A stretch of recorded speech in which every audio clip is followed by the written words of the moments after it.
Oh my gosh, kailangan naming bumalik. That pala, yung 45 kilos. I divide into 2. My gosh! This is why you need friends sa abroad. Yeah, may stress ka kapag wala kang friends. Yes, sumagot. Oh, ano man si Arya? Babalik kami. Tama! May stress na lang. Arya! Arya! Wait!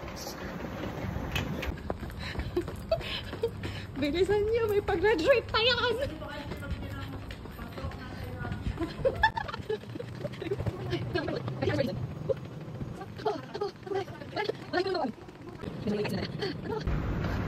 Another lesson learned, kailangan may dala kayong extra bag para just in case may ganitong mga aberya. It's easy. Don't worry.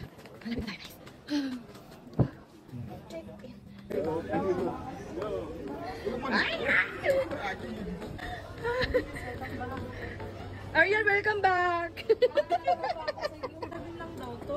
37. So, ang aalisin ay 5 kilos lang. Ayun, kaya. Dapat pala daw sa kahit anong airline. 30 ang max. Oo, dapat yun. 32 ang maximum. So, kung bawa 45 yung luggage. Ibig sabihin, Dapat, hatiin mo siya sa dalawa. Kahit walang nakalagay, 32 lang ang isang luggage. So, pwede halimbawa yung isa 28 yung isa. susi.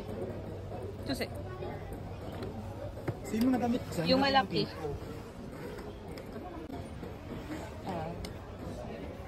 Ano natin ito? 000. Yeah, oh. Check in na ha. Pabalik ulit. Hindi, yung malaki. Kulang ng 1 kilo. Ilang kilos na? Sobra 1 kilo. Sakto. Timbang natin. Hala! Kasi nga pala. Hindi kung ano talaga magkakaroon siya ng tatanggalin niya yung ibang damit i-hand carry. Ala, dapat nga pala 45 yung Sinabi mo, ano sabi mo? Yung malaki ay 31. O nga, 31.2.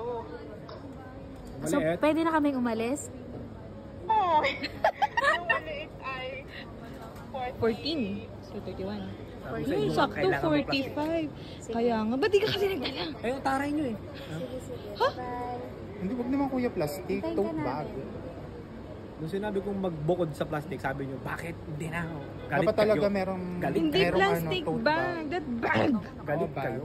Bag! Nagdala ng bag. Hindi, yung kanyang ano sana, yung kanyang tamo, buti man. Yun yung purpose. Bakit kailangan 3 hours before flight ka? Oh, ikaw, anong oras ka? Yeah, kung ang flight ko One day ay before. 10 a.m., Oh. the day before the flight, hindi ka na.